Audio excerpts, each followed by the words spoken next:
Eliza's hands shook as she stared at the filthy kitchen, flies buzzing over week-old grease. 3 hours to feed 15 men who'd already decided she'd fail. The ranch owner's voice still rang in her ears. 1 meal, that's all you get. Behind her, the door slammed. She was alone with her mother's cookbook, $4, and the crushing weight of knowing this was her last chance. If she failed, there was nothing left. No home, no hope, nowhere to run. She opened the stove door and felt the cold iron mock her. Before we begin Eliza's journey, please subscribe to our channel and follow this story to the very end. Comment below with the city you're watching from. I'd love to see how far this story travels. Eliza had arrived in Millbrook that morning with 63 cents less than she'd counted on the train. The conductor had charged her extra for the carpet bag, claiming it exceeded dimensions, though she'd measured it twice before leaving St. Louis. She hadn't argued. Women in her position didn't argue.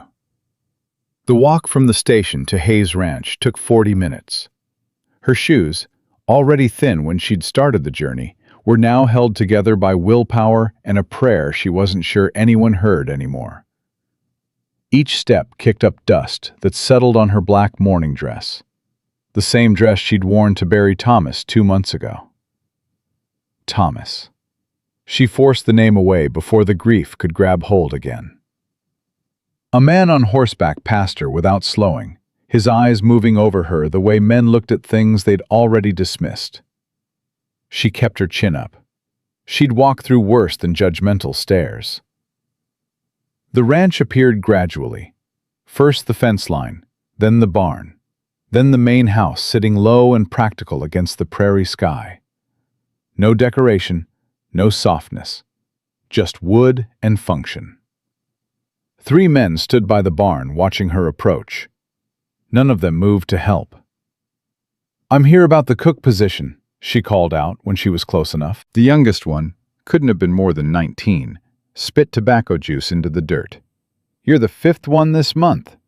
What happened to the other 4? Didn't last past breakfast." Eliza stopped in front of them. "Then I suppose you're hungry." The older man, weathered and squinting, almost smiled. "Hayes is in the house. Knock hard. He don't hear soft." She knocked hard. The door opened to reveal a man who looked like he'd been carved from the same rough wood as his house. Tall, maybe 40, with shoulders that had seen decades of hard work and eyes that had seen something harder. Daniel Hayes didn't say hello. "You the cook?" "Eliza Carter, I am." "References?" "My husband died of pneumonia in March. His employer took back our housing. I cooked for a boarding house in St. Louis for 6 weeks until the owner's daughter returned from finishing school and wanted the position. Before that, I managed our household and helped with harvest crews every autumn since I was 12. I know my way around a kitchen that feeds working men." Something shifted in his expression. Not sympathy, but recognition. "Kitchen's out back. Hasn't been properly cleaned in 3 weeks. Last cook quit mid-breakfast, left everything. If you can get a decent supper on the table by 6 o'clock, you can stay the night. If it's not decent, I'll pay your train fare back to wherever you came from." "That's fair." "No, it isn't." He stepped aside to let her pass. "But it's what I'm offering." The kitchen was worse than she'd imagined. Pans crusted with burnt food were stacked in the dry sink. The floor was sticky. The counter was covered in something she didn't want to identify. Flies had claimed the space as their own. Daniel stood in the doorway, watching her reaction. 15 men for supper," he said. "They'll be hungry." "They always are." "Most women take one look and leave." Eliza set down her carpet bag and removed her hat. "I'm not most women." "We'll see." He left without another word. She stood alone in the wreckage of the kitchen and felt the familiar tightness in her chest. The same tightness she'd felt standing in the boarding house office when Mrs. Patterson told her the position was no longer available. The same tightness she'd felt when the landlord came for the rent she couldn't pay. The same tightness she'd felt when she'd sold Thomas's pocket watch for train fare. 3 hours, 15 men, a kitchen that hadn't seen proper care in weeks. She opened her mother's cookbook, the only thing of value she'd refused to sell, and ran her fingers over the worn pages. "All right, Mama," she whispered. "Show me what you've got." The next 2 hours were combat. She attacked the stove first, scraping away layers of neglect until she could see metal again. The dry sink came next. She hauled water from the pump until her arms burned, scrubbed until her knuckles were raw. The counter, the floor, the shelves where supplies had been shoved without order or sense. By the time she'd made the space usable, she had 45 minutes until supper. She found flour, lard, salt, baking powder. The root cellar yielded potatoes, onions, and, miracle of miracles, chickens that looked recently slaughtered. Someone had been optimistic about the previous cook. Her hands moved with muscle memory older than conscious thought. Biscuit dough came together in minutes. Potatoes were peeled and cut with precision born from 1,000 similar meals. The chickens were jointed, dredged, and into the hot fat before doubt could interfere. At 5:30, boots sounded on the porch. Daniel entered first, followed by the 3 men from the barn, then 11 more who filled the dining room with the smell of sweat and leather and long days. They sat without talking, eyeing the empty table with the resignation of men who'd learned not to expect much. Eliza carried out the first platter, fried chicken, golden and properly crispy. The second platter followed, biscuits, light and steaming. Then the potatoes, roasted with onions and butter she'd found forgotten in the cold box. Then the gravy, made from the chicken drippings, and enough flour to stretch it properly. The men stared. "It's hot," she said. "Eat it while it is." The youngest one, the tobacco spitter from earlier, reached for a piece of chicken with the caution of someone who'd been disappointed before. He bit in. His eyes widened. "Jesus Christ!" "Language," Daniel said automatically, but he was reaching for the biscuits. The silence broke. Forks scraped plates. Men who hadn't spoken beyond grunts suddenly found conversation. Someone asked for seconds before they'd finished firsts. Eliza stood by the kitchen door and watched them eat her food with the kind of appreciation that couldn't be faked. The tightness in her chest loosened slightly. Daniel looked up and caught her eye. He didn't smile. She suspected he'd forgotten how, but he nodded once. She nodded back. After the men cleared out, Daniel stayed. He sat at the empty table while she washed dishes in water that finally ran clean. "You can stay," he said. "Thank you." "Wages are $30 a month, plus room and board. You get Sundays after breakfast to yourself. Kitchen's yours to run as you see fit. If you need supplies, you tell me. If any of the men give you trouble, you tell me that too." "All right." "I mean it about the trouble. Some of them forget their manners around women." "I've handled worse than cowboys with forgotten manners." He stood to leave, then paused. "That was the best meal I've had in 3 years." The words came out rough, like he hadn't meant to say them. "Then I'll try to match it tomorrow," Eliza said. After he left, she sat down at the kitchen table and let herself shake. She'd done it. She had a position. She had wages. She had a place to sleep that wasn't a train station bench or a charity house. She had $30 a month and a kitchen that was finally clean. It was more than she'd had that morning. That night, in the small room off the kitchen that Daniel showed her to, Eliza unpacked her carpet bag.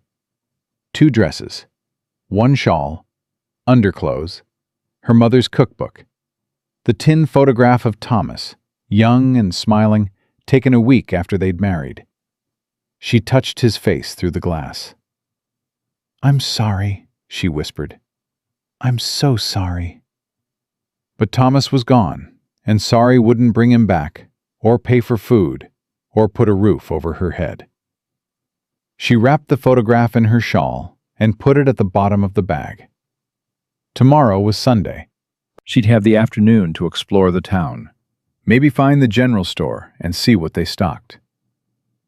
Monday would mean breakfast for 15 men, then dinner, then supper. Every day after that would be the same. She could do it. She'd proven that today.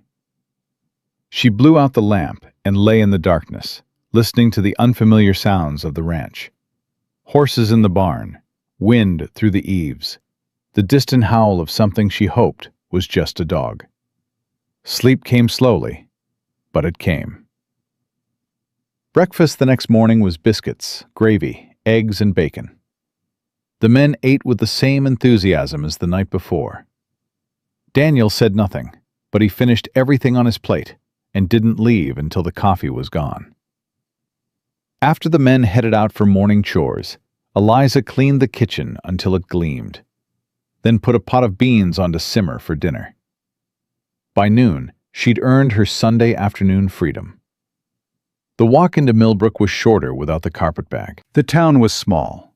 One main street with a general store, a church, a saloon, and a few other businesses that looked like they'd been there since Kansas was still a territory. The general store was run by a woman near 60, with sharp eyes and sharper opinions. "You're the new cook at Hayes Ranch," she said before Eliza could introduce herself. "Word travels fast." In towns this size, word doesn't have far to travel. "I'm Mrs. Henley. You need something?" "Just looking for now. Wanted to see what you stock." Mrs. Henley came around the counter, studying Eliza with the intensity of someone reading a book's first page to decide if it was worth finishing. "You're the 5th cook he's hired since Margaret died. The others didn't make it past a week. What makes you different?" "I need the job more than they did." "That's honest." Mrs. Henley almost smiled. "Margaret was a good woman. Died 3 years ago from a fever that took half the county with it." Daniel hasn't been the same since. Drives those men like demons, and himself harder. You'll have your work cut out for you, cooking for a crew that size. I've handled worse. "So I hear. The men are already talking about last night's supper. Said it was the first proper meal they'd had since Margaret passed." Something about the way she said it made Eliza's stomach tighten. "I'm just the cook." "For now." Mrs. Henley returned to her counter. "But you're a young widow with no prospects, and he's a man who's forgotten what it's like to have a woman in his house. People will talk." "Let them." "They will anyway." Mrs. Henley pulled out a ledger. "Now, what supplies does the ranch need?" Eliza spent an hour going through the store's inventory, making mental notes about what she'd need to supplement the ranch's existing stores. Mrs. Henley was expensive but fair, and she had connections to suppliers in Kansas City who could get specialty items. "I'll settle up with Daniel at the end of the month," Mrs. Henley said. "He's good for it, always has been." Eliza walked back to the ranch as the afternoon light turned golden. The prairie stretched endlessly in every direction, beautiful in its emptiness. She'd grown up in Ohio, where trees broke up the sky and rivers carved the land into manageable pieces. This openness was unsettling, but it was honest in its way. Nothing hidden, nothing pretending to be more than it was. She could work with honest. Monday morning started before dawn.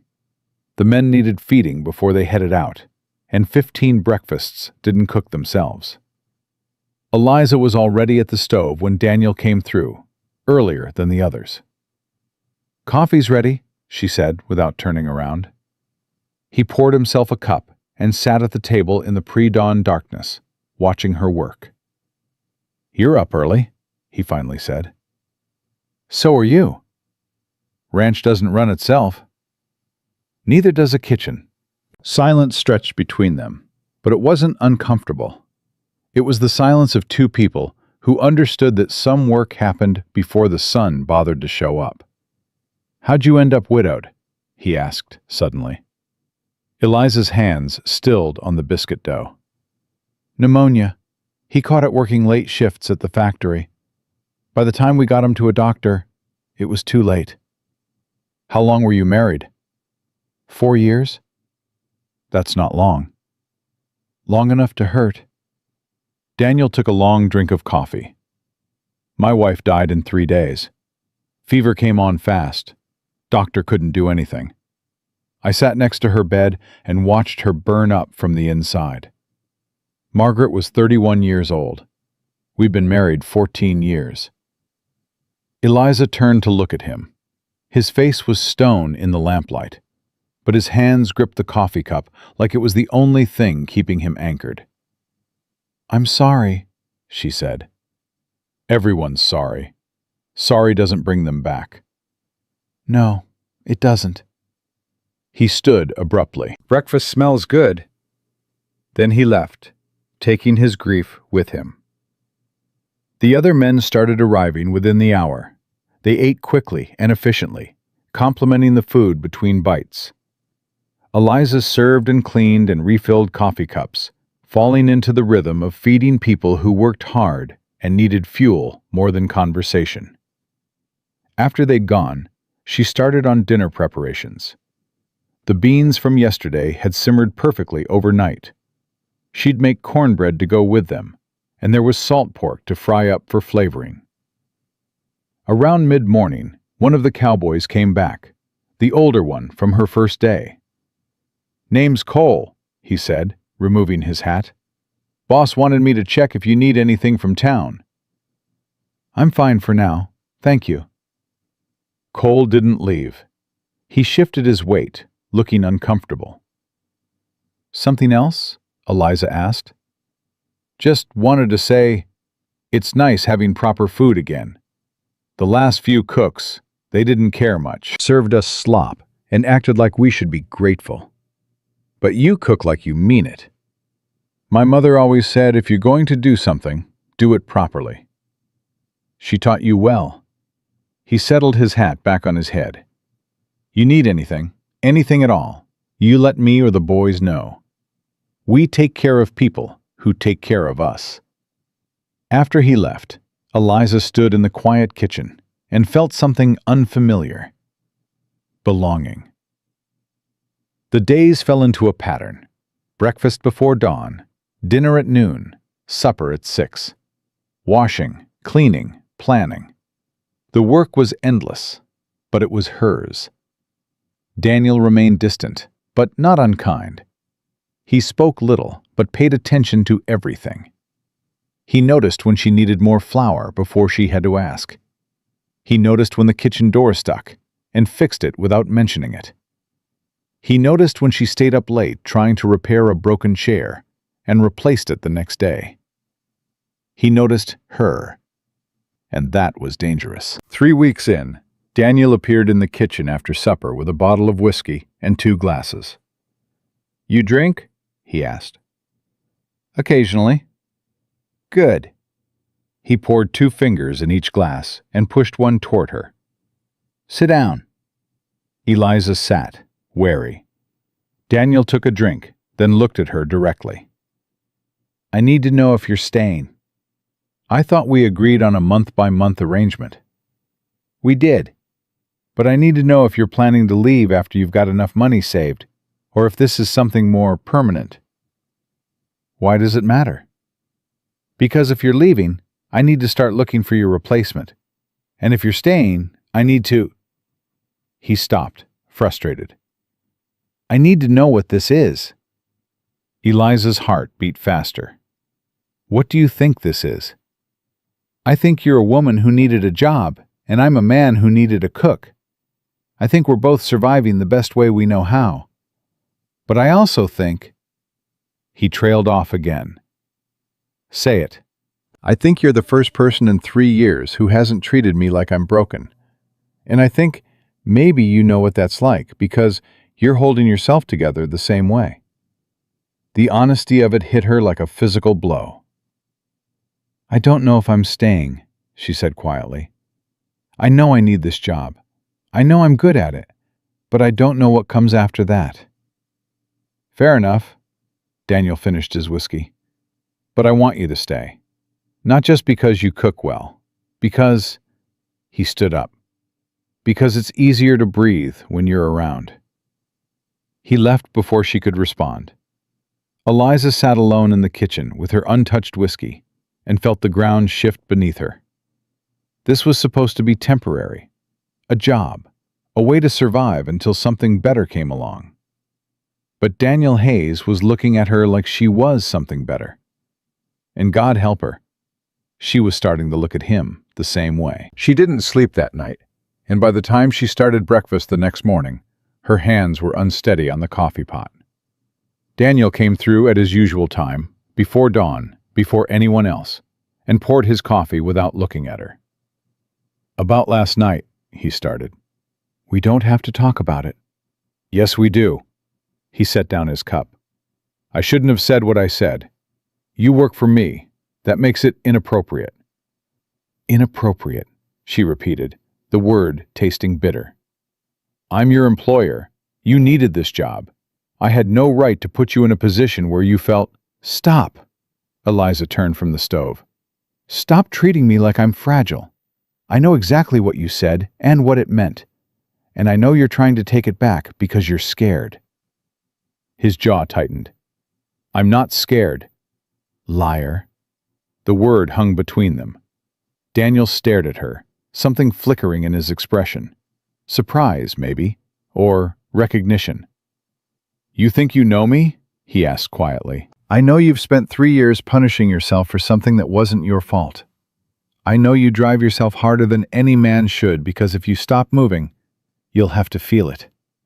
I know you hired me because you needed a cook, but you're panicking now because you're starting to need something else. And what about you? His voice was rough. What are you running from? Same thing you are. The knowledge that we couldn't save them no matter what we did. The truth hit him visibly. He looked away first. This is a mistake, he said. Probably. You should find a different job. Somewhere safer. Safer than what? A kitchen? Or safer than you? Daniel grabbed his hat and headed for the door. I'll take breakfast in the barn. He didn't come back for 3 days. The other men noticed, but said nothing directly. Cole gave her sympathetic looks. The youngest cowboy, she'd learned his name was Tommy, asked if the boss was sick. He's busy, Eliza said. He's hiding, Cole corrected after Tommy left. And we all know why. It's not your business. Maybe not, but I've worked for Daniel Hayes for 8 years, and I've never seen him look at anyone the way he looks at you. Not even Margaret, God rest her. Eliza's hands stilled on the dish she was washing. Don't say that. It's true. Margaret was his duty, his partnership. But you scare him because he actually wants you. That's enough. Cole held up his hands in surrender. Just saying what everyone's thinking. Man can't hide from himself forever. But Daniel was certainly trying. He took meals at odd hours, always when she wasn't in the kitchen.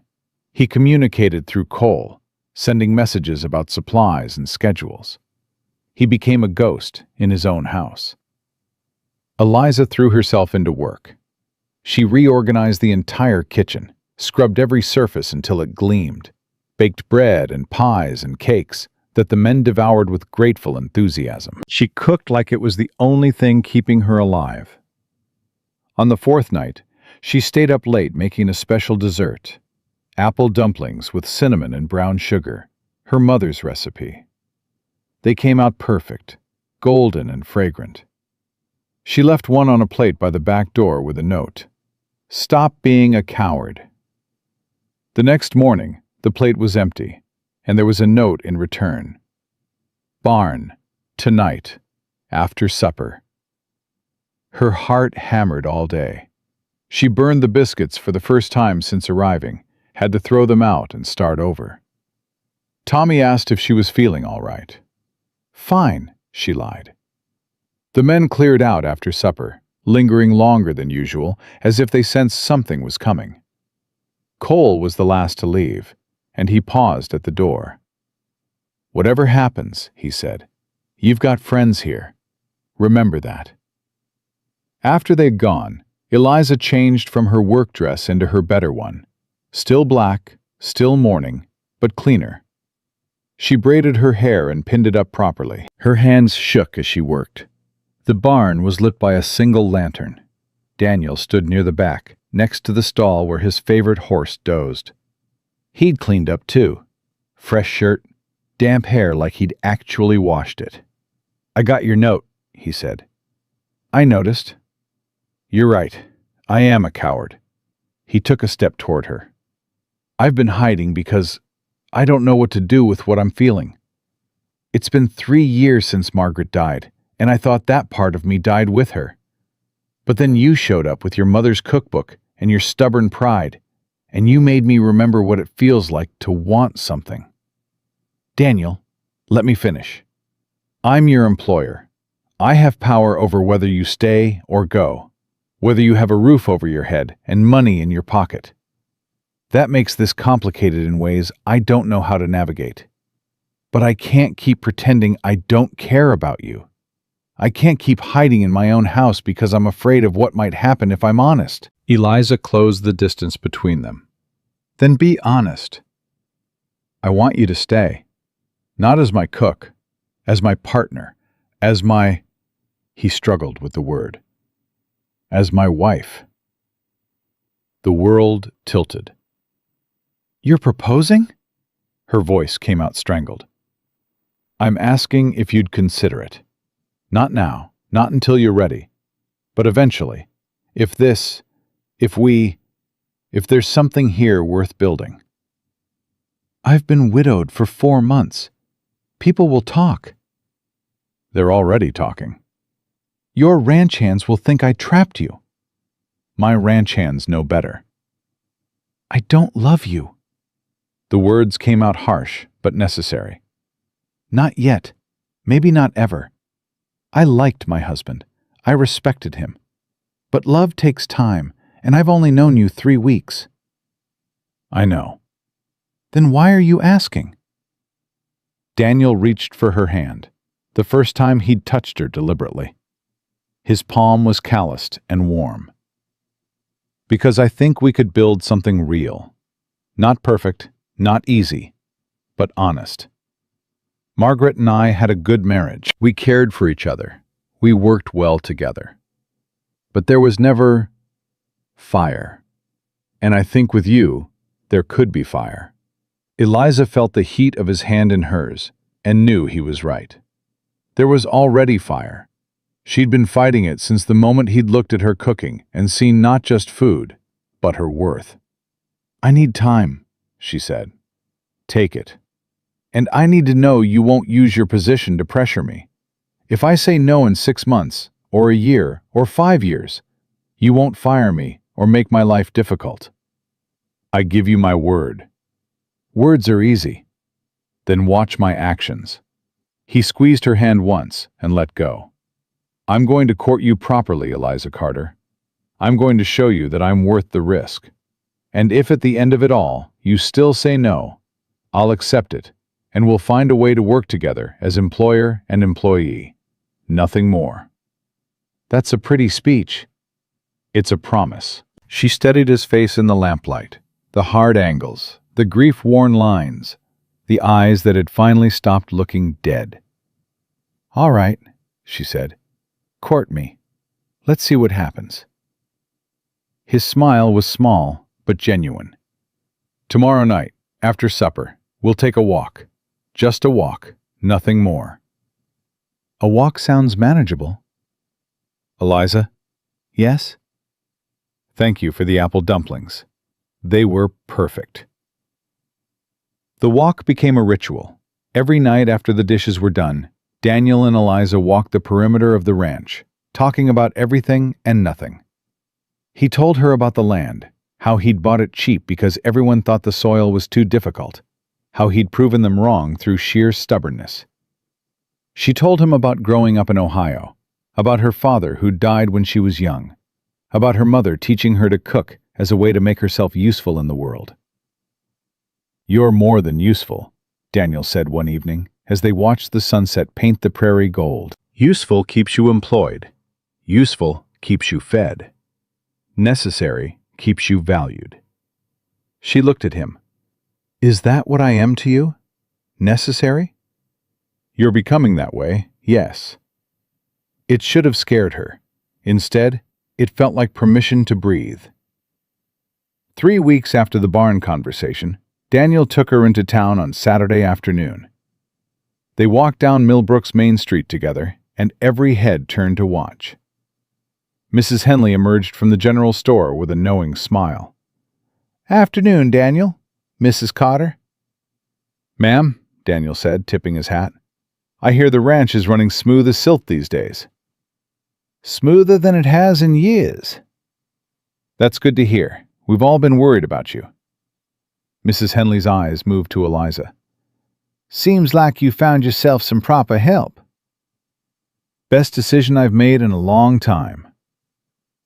After they'd moved on, Eliza spoke quietly. "She thinks we're courting." "We are courting." "But now the whole town knows."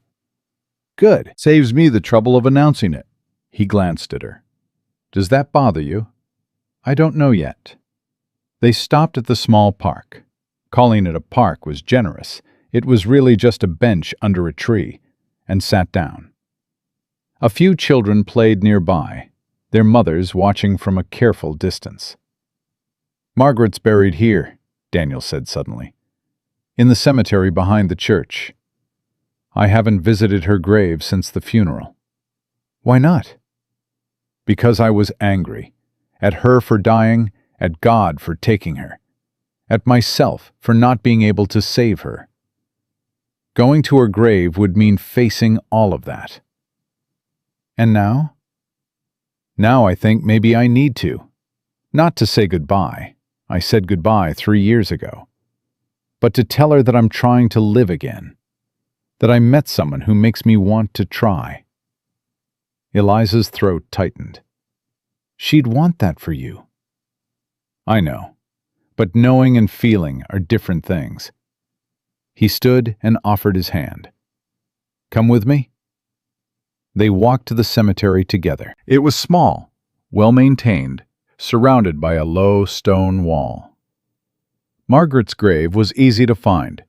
The stone was newer than most, carved with her name and dates and a simple inscription, "Beloved Wife." Daniel stood in front of it for a long time without speaking. Eliza stayed back, giving him space. Finally, he spoke, his voice barely above a whisper. "I'm sorry it took me so long. I'm sorry I was angry. I'm sorry I let the grief eat me alive for 3 years." He paused. "There's someone I want you to meet. Her name is Eliza. She's stubborn and proud, and she makes the best apple dumplings you've ever tasted. I think you'd like her. I hope you'd like her." Another pause. "I'm going to try again. To have a life. To let someone in. I wanted you to know." He touched the gravestone once, gently, then turned back to Eliza. "Thank you for coming with me. Thank you for bringing me." They walked back to the ranch in comfortable silence. Something had shifted between them. Something settled and right. That night, after supper, Daniel didn't suggest a walk. Instead, he sat at the kitchen table while she cleaned up. "I need to tell you something," he said. "All right." "The ranch is profitable, but barely. I've been putting every spare dollar into improvements, new equipment, better fencing, breeding stock. I don't have much saved. If you marry me, you won't be marrying money." "I didn't think I was." "Some women would care. I'm not some women." She dried her hands on her apron. "Daniel, I've been poor. Real poor. The kind where you count pennies to buy bread and hope it lasts the week. I know what it's like to have nothing. The ranch is more than I've had in months. I just want you to know what you'd be getting into. A working ranch with a stubborn owner who doesn't know when to quit? I think I can handle that." He almost smiled. Stubborn. Impossibly so. Takes one to know one. She threw the dish towel at him. He caught it, and for the first time since she'd met him, he laughed. A real laugh, full and surprised. The sound cracked something open in her chest. "Do that again," she said. "What?" "Laugh. You should do it more often." "Haven't had much reason to." "Then I'll have to give you reasons." The next morning, Daniel announced at breakfast that he was taking Eliza to the county fair in 2 weeks. Tommy nearly choked on his biscuit. "The county fair? Boss, you haven't been to the fair since—" Cole kicked him under the table. "Since I had a reason to go," Daniel finished calmly. "Now I do." The men exchanged glances, but had the sense to keep quiet. After they'd cleared out, Cole lingered. "Fair's a big deal around here. Everyone goes. Everyone will see you two together." "That's the idea," Daniel said. "Just making sure you know what you're doing." For the first time in 3 years, I actually do. The 2 weeks passed in a blur of anticipation and work. Eliza made new curtains for the kitchen windows, surprising herself with how much she cared about making the space feel like home. Daniel fixed things she hadn't even realized were broken. The ranch took on an air of possibility. The night before the fair, Eliza stood in front of her small mirror, looking at her reflection. She'd been wearing morning black for 4 months. Convention said she should wear it for at least a year, probably 2. But convention hadn't buried Thomas. Convention hadn't sold everything she owned for train fare. Convention hadn't scrubbed a filthy kitchen until her hands bled. She took off the black dress and pulled out the dark blue one she'd been saving. Not quite mourning, not quite free, but a step in between. It fit perfectly. The next morning, Daniel hitched up the wagon and helped her climb up. She wore the blue dress with her shawl and her good boots. He wore clothes that looked like he'd actually pressed them. "You look nice," he said. "So do you."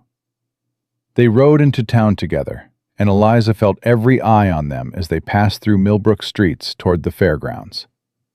Daniel kept his eyes forward, jaw set with determination. The fair was bigger than she'd expected. Livestock pens, game booths, food vendors, a stage for performances. Children ran everywhere. Couples strolled arm in arm. Old men argued about cattle prices. Daniel helped her down from the wagon and offered his arm. She took it. They walked through the fair slowly, stopping to look at prize-winning pigs and hand-stitched quilts and jars of preserved vegetables. People greeted Daniel with surprise. Clearly, they hadn't expected to see him there. They looked at Eliza with curiosity and speculation. "That's her," someone whispered. "The new cook. I heard she's got him eating out of her hand. Poor Margaret must be rolling in her grave." Eliza's spine stiffened, but Daniel's hand covered hers on his arm. "Ignore them," he murmured. "Easy for you to say. Not really. But we're not living for them." They stopped at a booth selling lemonade. Daniel bought 2 glasses, and they found a spot under a tree to drink them. From there, they could see most of the fair, the chaos and color and life of it. "This was Margaret's favorite day of the year," Daniel said quietly. "She'd bake pies for the competition. Won first place 4 years running. I'm sorry I never got to meet her. She would have liked you. You're both stubborn as hell." Eliza nearly spit out her lemonade. "Did you just curse?" Seemed appropriate. They grinned at each other like conspirators. "Daniel Hayes!" A woman's voice cut through the noise. "Is that really you?" Daniel's expression shuddered immediately. A woman approached, 50s, well-dressed, with the bearing of someone used to being important in small towns. "Mrs. Patterson," Daniel said stiffly. "Afternoon." I can't believe you're here, and with a companion." Mrs. Patterson's eyes raked over Eliza with undisguised judgment. "You must be the new cook everyone's talking about." "Eliza Carter," Eliza said, keeping her voice level. "How interesting. And in blue, I see. Very bold choice for a widow." The insult was clear. Daniel's jaw clenched. "Mrs. Carter is a valued member of my household," he said coldly, "and her clothing choices are none of your concern." "Of course not. I simply thought, with Margaret barely cold in her grave, Margaret died 3 years ago, and she'd be the first to tell you to mind your own business." Daniel's voice was ice. "Now, if you'll excuse us, we have better things to do than stand here listening to gossip disguised as concern." He steered Eliza away before Mrs. Patterson could respond. "I'm sorry," Eliza said when they were out of earshot. "For what?" "For causing you trouble. For making people think—" "Stop." Daniel pulled her to a halt. "The only thing you're causing is my life getting better. If people want to talk, let them talk. I'm done living my life according to what other people think is proper." "That's easy to say." "No, it's not. It's the hardest thing I've done in years, but it's also the most honest." He was still holding her hand. She could feel the warmth of his palm through her glove, solid and real. "Take me home," she said quietly. "Already? We just got here. Take me home so I can kiss you without half the county watching." Daniel's eyes widened. For a moment, he didn't move. Then he was leading her toward the wagon, walking so fast she had to hurry to keep up. The wagon ride back felt like the longest 15 minutes of her life. Daniel kept the horses at a steady pace, but his knuckles were white on the reins. Neither of them spoke. The silence was electric, charged with everything unsaid. When they reached the ranch, he helped her down, and his hands lingered on her waist a moment longer than necessary. The ranch hands were out in the far pasture. They had the place to themselves. Eliza took his hand and led him inside to the kitchen. Her kitchen. The place where she'd fought for survival and won. "Eliza," he said, her name rough in his throat. She turned to face him, and suddenly she was nervous. She'd been married for 4 years, but this felt different. This felt like a choice instead of an arrangement. "I'm scared," she admitted. "So am I." "What if this is a mistake?" "Then we'll survive it. We've survived worse." She reached up and touched his face, the first time she'd done that. His beard was rough under her fingers, and she could feel his pulse hammering. "Kiss me," she said. He did. It wasn't gentle. It wasn't cautious. It was 3 weeks of tension and years of loneliness colliding all at once. His hands tangled in her hair, pulling pins loose. She gripped his shirt, pulling him closer, and felt him groan against her mouth. When they finally broke apart, both breathing hard, Daniel pressed his forehead to hers. "I want to do this right," he said. "I want to marry you properly, court you the way you deserve." "We're already past proper." "Then let me try anyway." She laughed, breathless. "All right, try." He kissed her again, softer this time, and she felt herself falling into something she couldn't control and didn't want to stop. A horse's whinny outside broke the moment. They pulled apart as boots sounded on the porch. Cole's voice called out, "Boss, you here?" Daniel cursed under his breath. "In the kitchen." Cole came through, saw them both flushed and disheveled, and had the grace to pretend he didn't notice. "Sorry to interrupt, but we've got a problem. The fence line on the north pasture. Something broke through. Took out about 20 feet of posts. Looks deliberate." Daniel's expression hardened immediately. "Show me." He looked at Eliza, torn. She straightened her dress and pushed the loose hair from her face. "Go," she said. "I'll be here when you get back." After they left, she stood alone in the kitchen, touching her lips where they still tingled from his kiss. Everything was different now. Everything was more complicated. She was falling in love with Daniel Hayes, and that terrified her more than poverty ever had. The men didn't return until nearly dark. Eliza had supper ready, beef stew and fresh bread, but when they filed in, the mood was grim. Daniel's face was stone. They ate in tense silence. After the others cleared out, Daniel stayed behind. "It was deliberate," he said without preamble. "Someone cut the posts and pulled down the wire. Drove the cattle through into Hutchins' land." "Hutchins?" "My neighbor to the north. He's been trying to buy my property for 2 years. Says I don't have the capital to make it work, that I should sell before I lose everything." "Do you owe him money?" "No, but he's not wrong about the capital. I'm stretched thin. One bad season, and I'll be in real trouble." Eliza sat down across from him. "How bad is it?" "Bad enough that losing cattle matters. Bad enough that I can't afford to hire extra men to watch the fence lines at night. Bad enough that if Hutchins wants to make my life difficult, he can." "Why would he do this?" "Because he wants the land, and he thinks I'm weak. And maybe because word's gotten around that I've got a woman here who's not my wife, and he figures that makes me distracted." The words stung. "I'm causing you problems." "No, Hutchins is causing problems. You're the only good thing that's happened in 3 years." He reached across the table and took her hand. "But I need you to know what you're getting into. This isn't going to be easy. The ranch is struggling. The town gossips. And now I've got a neighbor who's actively trying to ruin me. Then we'll fight back." "We?" "You asked me to be your partner. Partners fight together." Something shifted in his expression. Hope mixed with disbelief. "You mean that?" "I survived 4 months of widowhood with nothing but determination and my mother's cookbook. You think I'm going to let some cattle thief intimidate me?" He almost smiled. "I think you might be more stubborn than I am." "Definitely." Over the next week, things escalated. More fence lines were cut. Cattle went missing. Tools disappeared from the barn.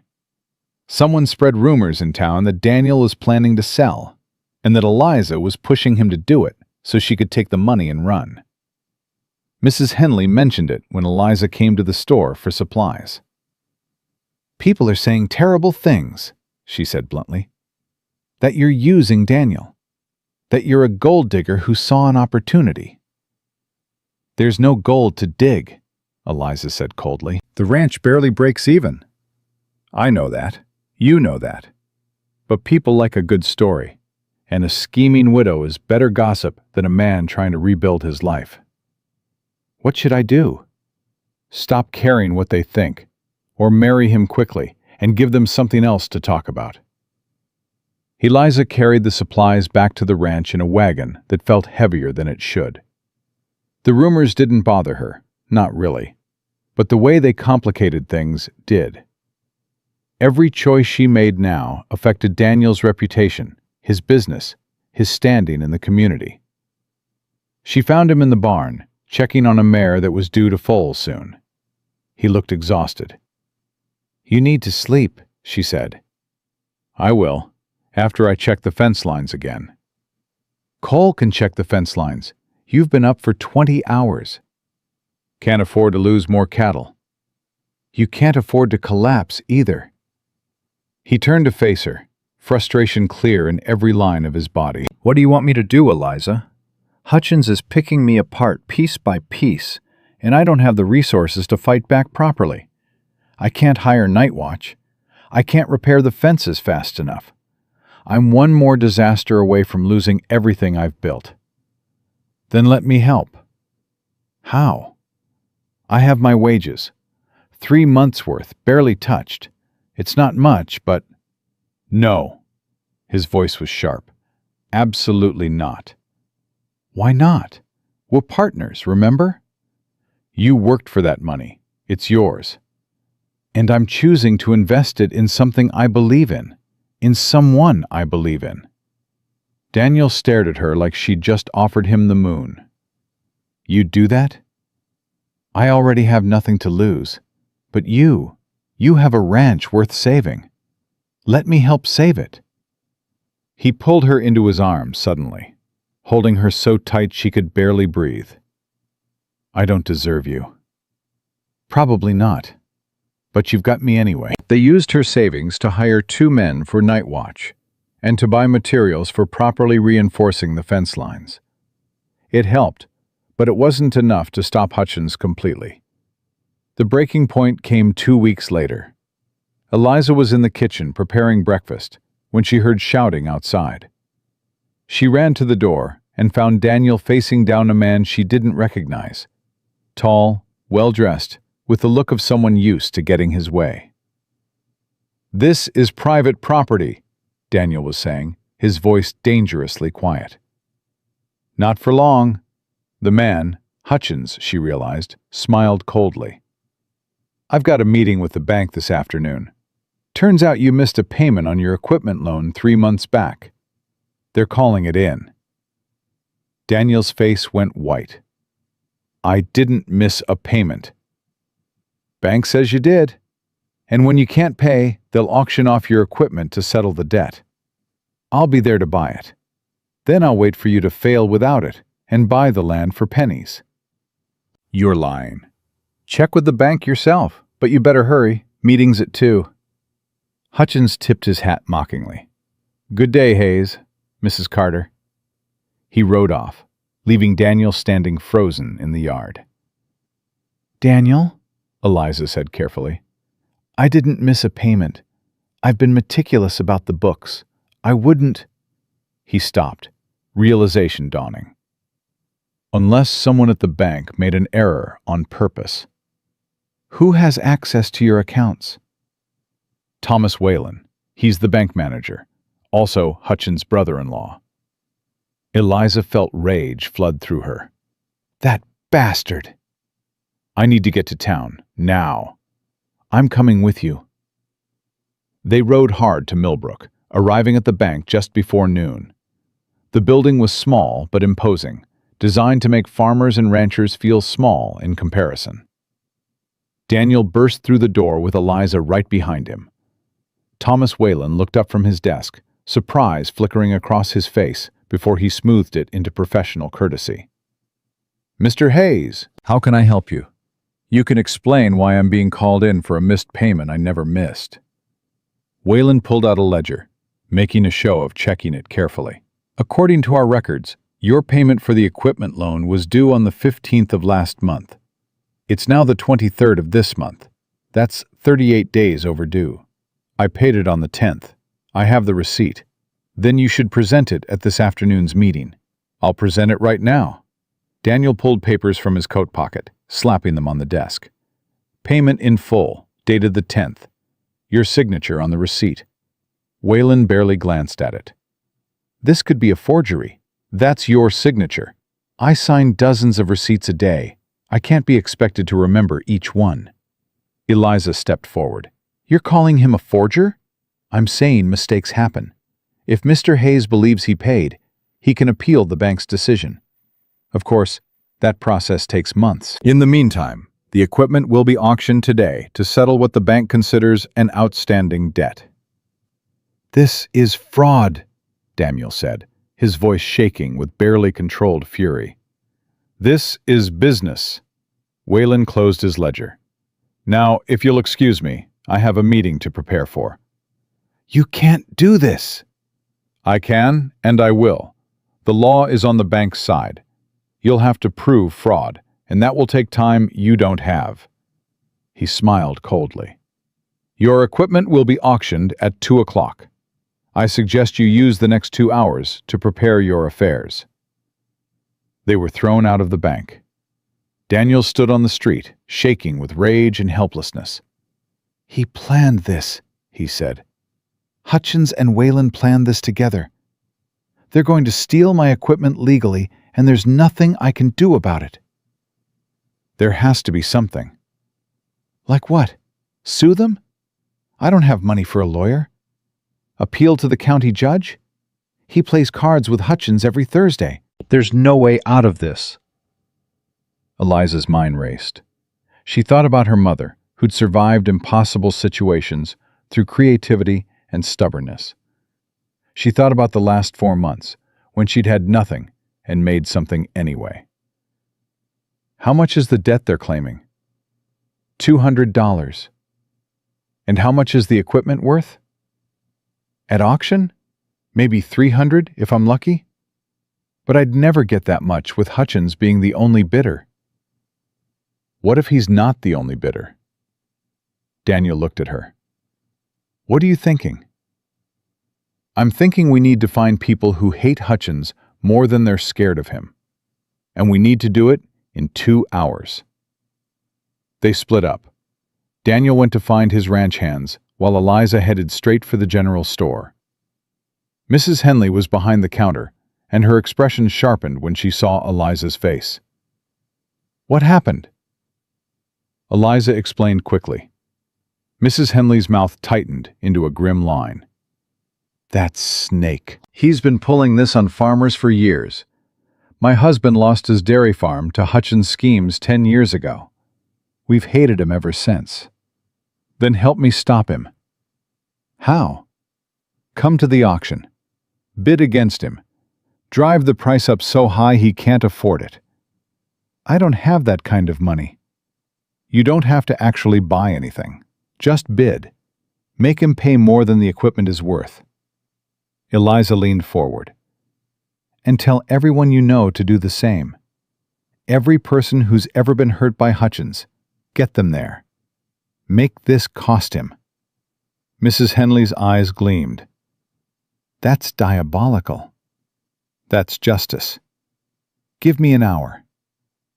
By 2 o'clock, the street outside the bank was crowded. Daniel's ranch hands were there. Mrs. Henley and her friends. Farmers who'd lost land to Hutchins. Shop owners he'd bullied. Even the minister showed up, looking unusually combative. Hutchins arrived with Waylon, both looking confident. That confidence faltered when they saw the crowd. The auction started. Whelan announced the equipment for sale. Plows, harrows, cultivators, seeders. Essential tools for running a ranch. Opening bid, $50, Whelan said. $60, called Mrs. Henley immediately. $70, Hutchins said, annoyed. $80, called a farmer Daniel barely knew. $90, from one of the shop owners. $100, Hutchins snapped. $120, Daniel's foreman, Cole, shouted. The bidding climbed. Hutchins' face grew redder with each increase. He'd expected to buy everything for pennies. Instead, he was being forced to pay market value or higher. $200, he finally snarled. $210, Mrs. Henley said sweetly. $220. $230. $240. The crowd was silent now, watching. Hutchins was sweating. At $240, the equipment was worth less than he was paying. But backing down meant losing face in front of everyone he'd bullied. $250, he ground out. Mrs. Henley looked at Eliza, who nodded slightly. $260, Mrs. Henley said. $270, Hutchins was shouting now. $280. $300, Hutchins' voice cracked. Silence. No one bid higher. The equipment wasn't worth $300, and everyone knew it. Whelan cleared his throat. Going once? Going twice? Sold to Mr. Hutchins for $300. Hutchins had won, but the victory was hollow. He'd paid 50% more than the equipment was worth, and everyone had seen him lose his composure doing it. The crowd dispersed, people smirking and whispering. Daniel approached Hutchins as he was paying Whelan. "Congratulations," Daniel said quietly. "You just paid $300 for $200 worth of equipment, and everyone in town watched you do it." "You think this is over?" Hutchins hissed. "I think you just showed everyone that you're desperate enough to make bad business decisions. That's going to make people wonder what else you're desperate about." Hutchins' hand went to his coat pocket. For a moment, Eliza thought he might actually pull a weapon. But he controlled himself. though his eyes promised violence. "This isn't finished," he said. "No," Daniel agreed. "It's not." Hutchins and Whalen left quickly. The crowd had stayed to watch, and people started approaching Daniel, offering support, expressing anger at Hutchins' tactics, asking what they could do to help. Mrs. Henley pulled Eliza aside. "That was brilliant! You turned his own greed against him." "We still lost the equipment." "But you won something more important. You showed people that Hutchins can be beaten. That'll matter when this gets worse." "You think it'll get worse?" "Honey, men like Hutchins don't forgive embarrassment. He'll come after Daniel harder now." She squeezed Eliza's hand. "But at least Daniel won't be fighting alone anymore." That night, after the ranch hands had gone to bed, Daniel and Eliza sat in the kitchen with the lamp burning low. "We can't keep doing this," Daniel said tiredly. "We can't operate without that equipment. I'll have to borrow money to buy new tools, which means more debt, which means Hutchins has more ammunition. Or we find another way. There is no other way. There's always another way." Eliza stood and paced. "The equipment is yours. You paid for it. Hutchins bought it with stolen money. Money the bank claimed you owed, but you didn't. That's fraud. We can't prove it. Not yet. But what if we could? How? Whalen's books. If we could see his actual records, not the fake ones he showed us, we might find proof that he altered your payment." "Break into a bank?" Daniel stared at her. "That's insane. So is letting Hutchins destroy you. We'd go to prison if we got caught." "Then we don't get caught." Daniel ran his hands through his hair. "You're serious." "I'm practical. You need that equipment. Hutchins stole it legally, so we'll steal it back illegally and deal with the consequences." "This is crazy." "This is survival." He looked at her for a long moment, seeing something in her face that made his expression soften. "You really would do anything to help me, wouldn't you?" "I told you. We're partners." "Partners don't usually suggest committing felonies together." "Then we're exceptional partners." Despite everything, he laughed. "God help me. I think I'm actually in love with you." The words hung in the air between them. Eliza felt her heart stutter. "Say that again," she said. "I love you. I know it's fast, I know it's complicated, but I love you, Eliza Carter, and I don't want to imagine my life without you in it." She crossed to him and kissed him hard. "Then let's make sure Hutchins doesn't take that life away from us. Whatever it takes." "Whatever it takes," he agreed. They were going to break into a bank, steal evidence of fraud, and probably destroy both their lives in the process. But they'd do it together, and that made all the difference. They waited 3 days, watching the bank's patterns. Whalen arrived at 8 every morning, left at 5 every evening, like clockwork. The building sat empty at night, with only a basic lock on the front door and bars on the windows. "The back window," Cole said, when Daniel brought him into the plan. "There's one without bars. Used to be the manager's office before they built the new one. They never bothered securing it proper." "You're coming with us?" Eliza asked. "Hell yes, I am. Hutchins cheated my brother out of his farm 6 years ago. I've been waiting for a chance to hit back." He looked at Daniel. "You sure about this, boss?" "No, but I'm doing it anyway." They chose Friday night. The saloon would be crowded, the sheriff would be drinking, and most of the town would be distracted. Daniel, Eliza, and Cole rode into Millbrook after dark, tying their horses behind the church where no one would notice them. The bank loomed against the night sky. Eliza's heart hammered so hard she thought it might burst through her chest. "You can still back out," Daniel whispered. "So can you." "Not a chance." Cole jimmied the back window with practiced ease. "Spent some time in my youth doing things I ain't proud of. Guess those skills are useful after all. They climbed through, one by one. Inside, the bank smelled of old paper and furniture polish. The darkness was absolute. "I can't see anything," Eliza whispered. "Wait." Cole struck a match, lighting a small lantern he'd brought. The flame cast dancing shadows across the walls. "Keep it low. Can't risk anyone seeing light from outside."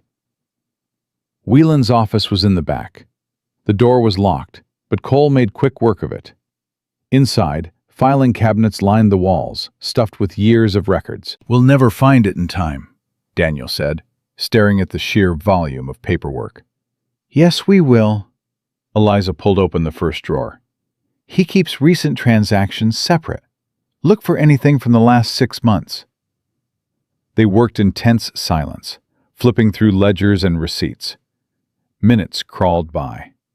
Eliza's hands shook as she searched, expecting any moment to hear footsteps or shouts. "Found something," Cole said suddenly. He held up a ledger, pointing to an entry. "Look at this. Your payment is recorded here, dated the 10th, just like you said. But there's another entry in different ink, dated the 15th, marked as Payment Not Received." Daniel grabbed the ledger. "That's Whelan's handwriting on both entries. He recorded my payment, then went back and changed it." "That's proof," Eliza breathed. "Not enough. Any lawyer would say it's an accounting error. We need something that shows intent." Eliza kept searching, moving to Whelan's desk. She opened drawer after drawer until she found what looked like a personal journal. Inside, neat handwriting detailed meetings, transactions, and... "Oh my God." "What?" Daniel came over. She pointed to an entry from 2 months ago. "Hutchins paid Whelan $500 to alter your records and force the auction. It's all here. Dates, amounts, the plan to bankrupt you so Hutchins could buy your land cheap." "That's conspiracy to commit fraud." Cole's voice was grim. "That'll send both of them to prison." "If we can get it to the county marshal," Daniel said. "The local sheriff is in Hutchins' pocket, but the marshal in Junction City is honest. I've met him." "Then we take the ledger and the journal and—" The front door crashed open. They froze. Heavy footsteps echoed through the bank. A voice called out. Whelan's voice. "I know someone's in here. I saw the light from the street." "Shit," Cole whispered. "Back window. Now." They grabbed the evidence and ran for the window. Daniel boosted Eliza through first, then handed her the documents. Cole went next. Daniel was halfway through when Whelan burst into the office. "Hayes, stop!" Daniel dropped to the ground outside. They ran for the horses, Whelan's shouts following them. Behind them, a gunshot cracked the night. "Go, go, go!" Cole yelled. They mounted and rode hard out of town. Eliza clutched the documents to her chest, her heart in her throat. Another gunshot. She heard the bullet whine past. They didn't stop until they were miles from Millbrook, deep in ranch territory. Only then did they slow the horses, breathing hard. "Everyone all right?" Daniel asked. "Alive," Cole said, "but we've got a problem. Whelan saw us. He knows it was you." "Then we need to get to Junction City tonight, before Hutchins can stop us."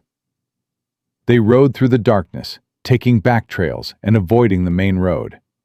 It took 4 hours of hard riding, but they reached Junction City just before dawn. The marshal's office was closed, but Daniel pounded on the door until a light appeared upstairs. Marshal Tom Crawford came down in his undershirt, looking annoyed until he recognized Daniel. "Hayes, what the hell are you doing here at this hour?" "I need your help. It's urgent." They explained everything: the sabotage, the fraudulent debt, the auction, the bank break-in. Daniel laid out the ledger and journal on Crawford's desk. The marshal read through them carefully, his expression growing darker with each page. "This is serious evidence of fraud and conspiracy," he said finally. "But you obtained it illegally. That complicates things." "I know, but—" "However," Crawford continued, "if I was to receive an anonymous tip about irregularities at the Millbrook Bank, I'd be obligated to investigate.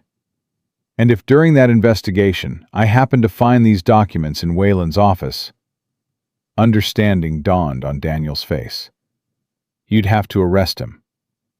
"Exactly. But that means you three need to get these documents back into that office before Wayland reports them missing." "He saw us," Eliza said. "He knows we took them." "Did he see your faces clearly?" "It was dark. I don't think—" "Then it's your word against his. And if the documents are found exactly where they should be during my official investigation, his claims of theft won't hold up." Crawford stood. "I'll ride to Millbrook tomorrow morning with a warrant to inspect the bank's records. You get these back tonight. Can you do that?" They looked at each other. Back into the bank. Back into danger. "We can do it," Daniel said. The ride back to Millbrook felt even longer. The sun was rising by the time they reached the outskirts of town. They'd have to wait until nightfall again. Going in during daylight would be suicide.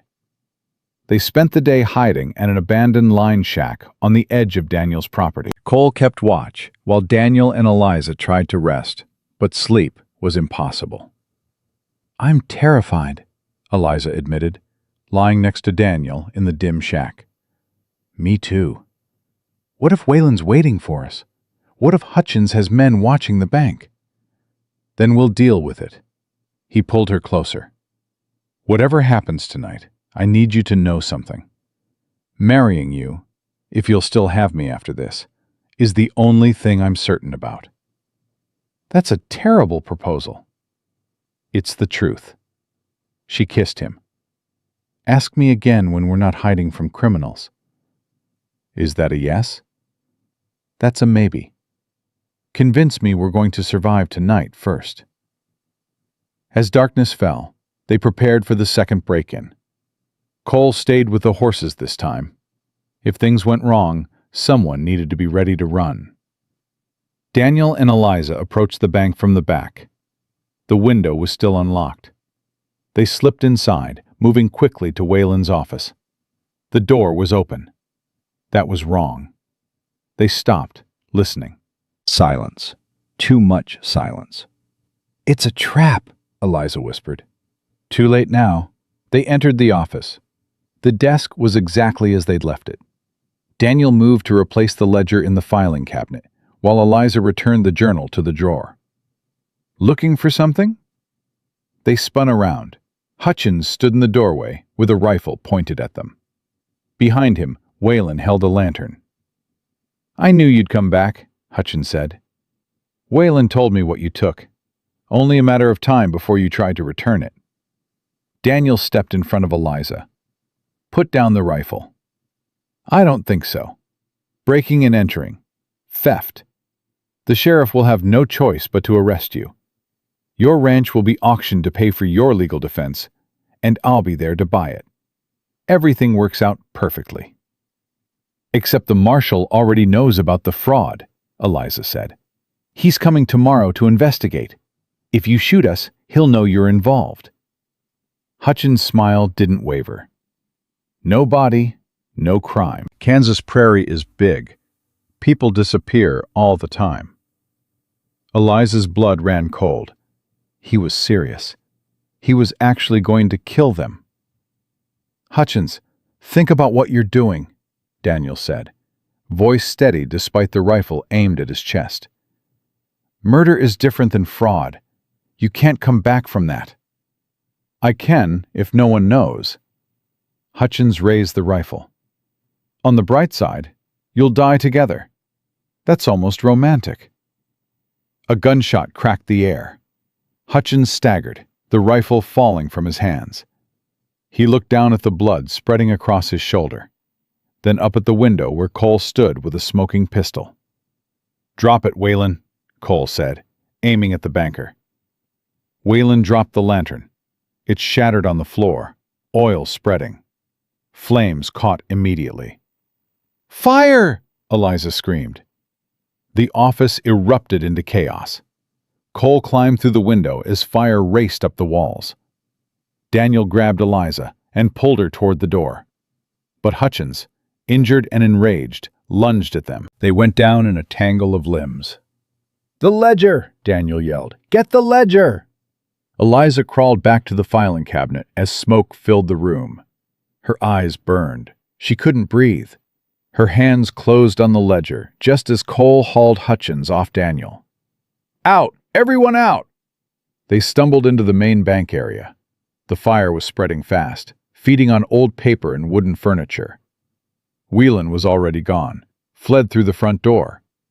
They burst onto the street as the entire building went up in flames. People poured out of nearby buildings. Someone was ringing the church bell, the alarm for fire. Hutchins sat on the ground, clutching his shoulder. The sheriff appeared, taking in the scene with confusion. "What happened here?" "Hutchins tried to kill us," Daniel said, still coughing. "He and Whelan have been running a fraud scheme. We have proof." "You broke into my bank," Hutchins snarled through his pain. "You set the fire to cover your tracks." "Whelan dropped the lantern," Cole said. "We were all inside. Why would we set a fire we'd get caught in?" More people gathered. The volunteer fire brigade was trying to save the building, but it was too late. The bank was going to burn to the ground. Marshal Crawford rode up, earlier than expected, drawn by the commotion. He took one look at the situation, and his expression hardened. "Sheriff, arrest Hutchins for attempted murder and fraud. Hayes, you've got some explaining to do." They explained everything again, this time in front of half the town. Eliza produced the ledger, singed but readable. Crawford examined it while the bank continued to burn behind them.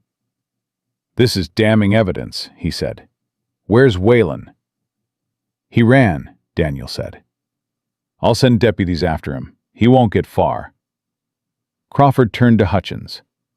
"You've got a lot to answer for, and that gunshot wound tells me Cole here was defending Hayes's life, so don't bother claiming otherwise." Hutchins glared at them with pure hatred. But he was finished, and he knew it. Mrs. Henley pushed through the crowd. "About time someone stood up to him. He's been terrorizing this county for years." Other voices joined hers, people sharing stories of Hutchins' schemes, land he'd stolen, lives he'd ruined. The dam of fear broke, and suddenly everyone was talking. Crawford took statements for hours. By the time the sun rose, Hutchins was in chains, and Whelan had been caught trying to flee to Missouri. The bank was a smoking ruin, but the evidence was safe. Daniel and Eliza sat on the steps of the general store, exhausted and covered in soot. "We did it," she said. "We almost died." "But we didn't." He took her hand. "Marry me." "Now? You're asking now?" "I almost lost you tonight. I'm not waiting another day to make you my wife." "Daniel, we're covered in ash. We smell like smoke. There's a burned building behind us." "I don't care. Marry me, Eliza. Today, right now." "The minister's right over there." She looked at him, this impossible, stubborn man who'd given her a second chance at life, and felt love overwhelm every logical objection. "Yes," she said. "Yes, I'll marry you." They were married an hour later, in front of the smoking ruins of the bank, with half the town as witnesses. Eliza wore her soot-stained blue dress. Daniel wore his burned shirt. The minister said the words while fire crews doused the last of the flames. It was the least romantic wedding imaginable. It was perfect. Mrs. Henley produced a bottle of wine from somewhere. Cole found flowers growing by the church. Tommy, who'd ridden into town when he heard about the fire, organized an impromptu celebration in the street. "You're crazy," Eliza told her new husband. "You married me anyway." "Someone had to." He kissed her in front of everyone, and the crowd cheered. The marshal approached them as the celebration continued. Hayes, you and your wife need to come testify at the trial. Hutchins and Whelan are facing serious charges. Your testimony will seal the case. We'll be there, Daniel said. Your equipment, Hutchins bought it with fraudulent money. The court will return it to you as restitution. How long will that take? Few weeks, maybe a month. Can you manage without it? We'll have to. After Crawford left, Daniel pulled Eliza aside. We're in debt. The ranch is still struggling. Hutchins is going to prison, but the damage he did isn't going to disappear overnight. I know. You just married a man who might lose everything. I married a man who fights for what's right. That's worth more than any amount of land. He held her close. I love you. I love you too. Now take me home, husband. I want to sleep for a week. They rode back to the ranch as the sun climbed higher. Cole rode with them, grinning. Best night of my life, he declared. Shot a criminal, saved my boss, and attended a wedding. Can't top that. When they reached the ranch, the other hands were waiting. Word had already spread. Small towns had fast gossip. They cheered when they saw Daniel and Eliza riding together. Boss got married, Tommy shouted. We need to celebrate proper. Later, Daniel said. Right now, we need to sleep. But before they could disappear inside, Cole stopped them. One more thing. While you were gone, we fixed the north fence line, reinforced it proper. Also, set up a watch rotation so we'll see anyone coming before they can do damage. We're not letting Hutchins' legacy destroy what you've built. Daniel's throat tightened. Thank you. You gave us jobs when no one else would. You treated us fair. That means something. Cole tipped his hat to Eliza. Welcome to the family, Mrs. Hayes. Inside, the house felt different. Eliza wasn't the cook anymore. She was the owner, the partner, the wife. Strange, isn't it? Daniel said, watching her look around. Everything changed, and nothing changed. I still have breakfast to make tomorrow. We could hire a new cook. And do what with the money you don't have? He laughed. Fair point. They climbed the stairs to his room. Their room, now. Eliza had never been up here before. It was spare and practical, like everything else about Daniel. I'll move my things in tomorrow, she said. Or we could sleep first and worry about practicalities later. That sounds good. They collapsed onto the bed, fully clothed, too exhausted to even remove their boots. Daniel pulled her close, and Eliza rested her head on his chest, listening to his heartbeat. We're going to make this work, he said. The ranch, the marriage, all of it. I know. How do you know? Because we already survived the worst. Everything else is just life. He kissed the top of her head. Just life. I like that. They fell asleep as the sun filled the room with golden light. Two people who'd been broken by loss and found wholeness in each other. The fight wasn't over. There'd be the trial, the financial recovery, the long work of rebuilding. But they'd face it together, and that made all the difference. They slept for 12 hours straight. When Eliza woke, the sun was setting again, and she couldn't remember where she was for a moment. Then Daniel's arm tightened around her waist, and everything came rushing back. The bank, the fire, the wedding. She was married. You awake? Daniel's voice was rough with sleep. Unfortunately. Having regrets already? Ask me after I've had coffee. They went downstairs together, still in their soot-stained clothes from yesterday. The kitchen was empty. Cole must have handled breakfast and dinner for the men. There was a note on the table in his handwriting. Congratulations.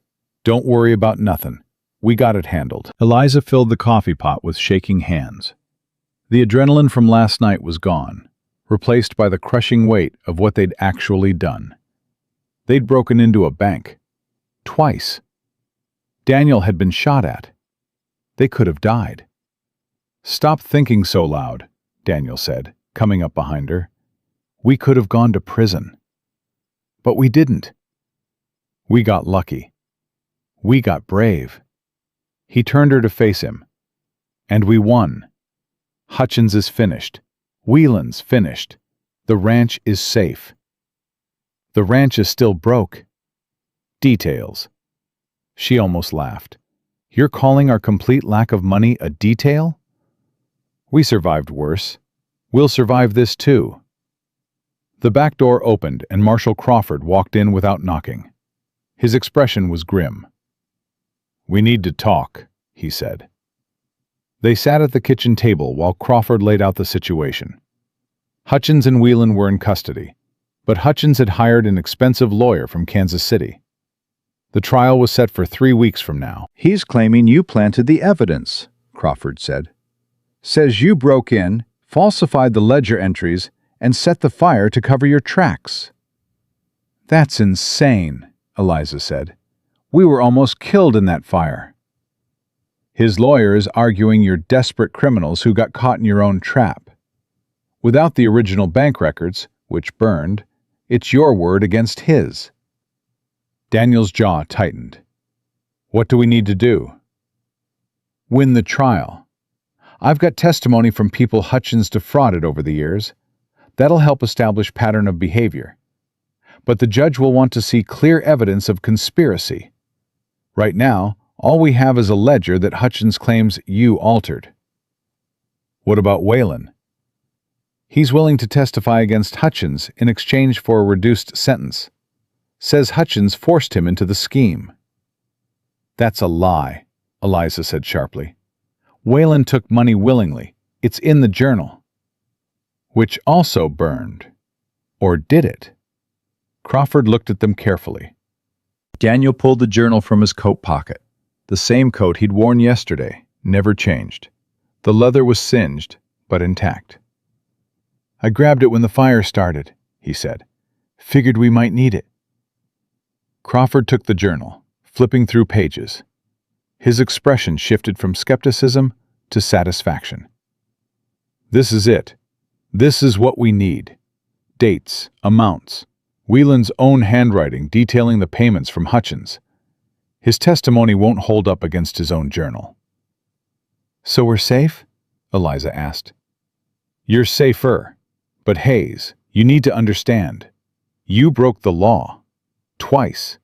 Even with justification, the judge might decide to make an example.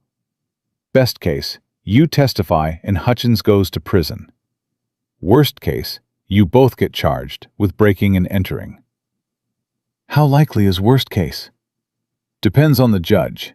Depends on how good Hutchins' lawyer is. Depends on how the town feels about what you did." Crawford stood. "I'll do everything I can to protect you, but you need to prepare for the possibility that this doesn't go your way." After he left, Eliza and Daniel sat in heavy silence. "We should run," she said finally. "What?" "Leave Kansas. Start over somewhere else. Montana, Wyoming, California. Somewhere Hutchins' lawyer can't reach us."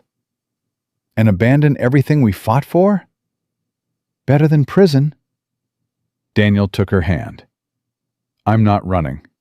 We did the right thing. I'm not going to act like we didn't." "The right thing might send us to jail." "Then we'll go to jail knowing we fought back against a man who'd been hurting people for years. That means something." She wanted to argue, but looking at his face, stubborn and certain, she knew he wouldn't change his mind. "Fine," she said. "We stay and fight. But if this goes wrong, I'm going to say I told you so from my prison cell." Deal. The next 3 weeks were brutal. They worked the ranch without the equipment Hutchins had stolen, doing by hand what should have been done by machine. The men pitched in without complaint, but everyone was exhausted. Money was tighter than ever. Eliza stretched every dollar, making meals from whatever they had, and still they were barely scraping by. The trial loomed over everything like a storm cloud. Mrs. Henley visited one afternoon, bringing supplies and gossip in equal measure. "Town's divided," she said, setting down a sack of flour. "Half think you're heroes. Half think you're criminals who got lucky." "Which half are you?" Eliza asked. "The half that remembers my husband losing everything to Hutchins' schemes. You did what needed doing." "Tell that to the judge." "Oh, I plan to. I'm testifying on your behalf. So are about 20 other people Hutchins hurt over the years." After she left, Daniel found Eliza in the kitchen, staring at nothing. "What's wrong?" "I'm pregnant." The words dropped like stones into still water. Daniel stared at her. "You're sure?" "I've been sick every morning for 2 weeks. My courses are late. I'm sure." "That's..." He stopped, processing. "That's wonderful." "Is it? We might be going to prison. We're broke. The ranch is failing, and now I'm bringing a baby into this disaster." He pulled her into his arms. "We're going to be fine. All of us." "You don't know that." "I know we've survived everything else. We'll survive this too." She wanted to believe him. She wanted to believe that hope was enough. The trial started on a Monday morning in Junction City's courthouse. The room was packed, people from Millbrook and surrounding counties, all wanting to see how this ended. Hutchins sat with his expensive lawyer, looking smug despite the bandage still on his shoulder. Whelan sat separately, nervous and pale. The prosecutor was a thin man named Reynolds, who laid out the case methodically. The fraud scheme, the auction, the attempted murder. He called witness after witness, people Hutchins had cheated, land he'd stolen, lives he'd ruined. Then he called Daniel to the stand. "Mr. Hayes, tell the court what happened on the night of April 10th. Daniel described everything. The break-in, finding the evidence, Whelan catching them. He was calm and factual, never embellishing. Hutchins' lawyer, a man named Blackwell, stood for cross-examination. "Mr. Hayes, you admit to breaking into a bank?" "Yes." "And stealing documents?" "We borrowed them. We intended to return them." "After altering them to frame my client?" "We didn't alter anything. The documents showed the fraud your client committed." "Documents that conveniently burned in a fire you were present for." "A fire your client's associates started." "According to your testimony, which is convenient since both Mr. Whelan and Mr. Hutchins tell a different story." The cross-examination went on for 2 hours. Blackwell was good. He made Daniel look desperate, reckless, possibly delusional. By the time it ended, Eliza's stomach was churning. Then they called her. "Mrs. Hayes, you were also present during the break-in?" "Yes." "What compelled you to commit a felony?" "My husband was being destroyed by a fraud scheme. We had evidence, but no legal way to prove it. So we did what we had to do." "You did what you had to do," Blackwell repeated. "Tell me, Mrs. Hayes, how long after arriving at the ranch did you begin a relationship with Mr. Hayes?" The question was a trap. Eliza saw it immediately. "We began courting about 3 weeks after I arrived." 3 weeks. And you married him how long after that?" 2 months. 2 months. Quite fast, wouldn't you say? When you know, you know. Or when you see an opportunity. You were widowed and penniless, correct? "Objection," Reynolds said. "Relevance?" "I'm establishing motive, Your Honor. Mrs. Hayes needed security. Mr. Hayes needed a cook. Perhaps they both needed an accomplice." The judge allowed it. Eliza felt rage building. "I married Daniel because I love him. Not for his money. He doesn't have any. Not for security. The ranch barely survives. I married him because he's a good man fighting against corruption. Or because he was desperate enough to commit crimes and needed someone equally desperate to help him. That's not... No further questions.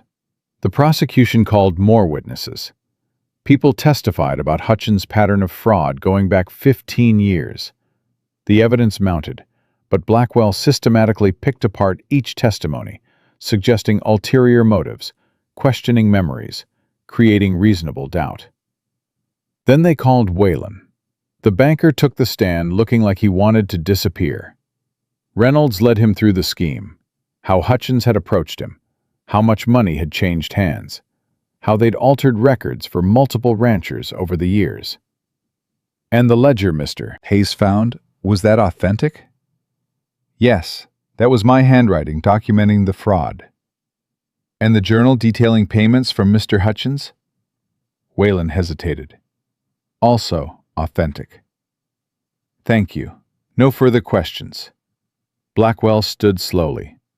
Mr. Whalen, you're testifying in exchange for a reduced sentence, correct?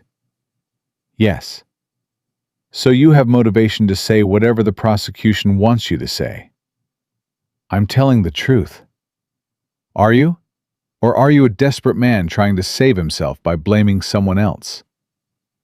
Hutchins paid me. It's in the journal. A journal that Mr. Hayes conveniently produced after breaking into a bank. Tell me, how do we know that journal is yours? How do we know Hayes didn't forge it? That's my handwriting. Handwriting can be copied, and you're hardly a credible witness, given you're admitted to fraud yourself. The cross-examination destroyed Whalen's credibility. By the time Blackwell was done, even Eliza wasn't sure what to believe. The trial lasted 3 days. On the final day, both lawyers gave closing arguments. Reynolds argued that Hutchins was a predator who'd terrorized the county for years, that the evidence was clear, that justice demanded conviction. Blackwell argued that Hayes was a desperate man who'd committed serious crimes, that the evidence was suspect, that reasonable doubt existed. The jury deliberated for 6 hours. When they returned, Eliza couldn't breathe. Daniel held her hand so tight it hurt. In the matter of the state versus James Hutchins, on the charge of fraud, we find the defendant guilty. Relief flooded through her. On the charge of conspiracy to commit fraud, we find the defendant guilty. Daniel's hand relaxed slightly. On the charge of attempted murder, the pause felt eternal. We find the defendant guilty. The courtroom erupted. Hutchins lunged at his lawyer, shouting. The judge banged his gavel repeatedly. Eliza buried her face in Daniel's shoulder and shook. The judge sentenced Hutchins to 15 years in prison. Whelan got 5 years for his cooperation. Then the judge turned to Daniel and Eliza. Mr. and Mrs. Hayes, approach. They stood on trembling legs. You broke the law. That's not in dispute.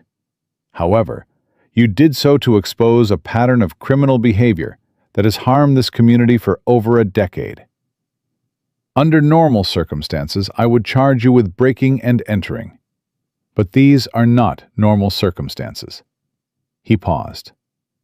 I'm suspending any charges against you, conditional on you never engaging in such behavior again.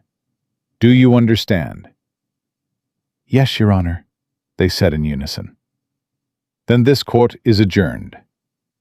They walked out of the courthouse into brilliant sunshine. Cole was waiting with the wagon, grinning. Heard you won. We won, Daniel confirmed. The ride back to Millbrook took 2 hours. They stopped at Mrs. Henley's store, where she was waiting with half the town. Hutchins is finished, someone shouted. People crowded around, congratulating them, thanking them, sharing stories. It was overwhelming and exhausting and wonderful. That night, alone in their house, Daniel and Eliza finally let themselves feel everything. We did it, she said. You said you were pregnant. I did. Are you happy about it? She thought about it honestly. I'm terrified, but yes, I'm happy. Me too. He put his hand on her still flat stomach. A baby. Our baby. We can't afford a baby. We couldn't afford anything when you showed up. We managed. That's not a plan. It's the only plan we've got. 2 weeks later, Marshal Crawford arrived with news. The court had ordered all of Hutchins' assets seized to compensate his victims. Daniel's equipment would be returned immediately, plus monetary compensation for damages. How much? Daniel asked. $500. Eliza nearly fainted. $500 was more money than they'd seen in years. That's not all, Crawford continued. Hutchins owned the land adjacent to yours, 300 acres. The court is auctioning it to pay remaining debts. You've got first right of refusal if you want to buy it. How much? $200. Daniel looked at Eliza. She looked back. Without speaking, they both knew. We'll take it, Daniel said. With the equipment returned and the new land purchased, the ranch transformed. They had room to expand, tools to work properly, and money to hire 2 more hands. The cattle operation grew. The harvest that fall was the best in 5 years. Eliza's pregnancy progressed. She kept cooking through the morning sickness and the fatigue, refusing to slow down until Daniel physically carried her out of the kitchen one day and banned her from working. You're growing a human, he said. That's work enough. I'm bored. Then teach me to cook. You're terrible at cooking. Then you'll have to be very patient. They spent evenings in the kitchen, Daniel attempting to follow her mother's recipes, while Eliza directed from a chair. He burned more food than he successfully made, but he tried. That mattered. In December, with snow covering the prairie, Eliza went into labor. It was long and brutal and terrifying. Daniel held her hand through all of it, looking more scared than she'd ever seen him. When their daughter finally arrived, red-faced and screaming, he cried. She's perfect, he whispered. She's angry, Eliza said, exhausted. Just like her mother. They named her Margaret Rose. Margaret for the woman who'd come before. Rose for Eliza's mother. The baby had Daniel's eyes and what looked like Eliza's stubborn chin. Cole visited the next day, bringing an awkwardly wrapped present, a hand-carved wooden horse. For when she's older, he said gruffly. Every ranch kid needs a horse. The other hands came too, bearing gifts and congratulations. Mrs. Henley arrived with enough food to feed them for a week.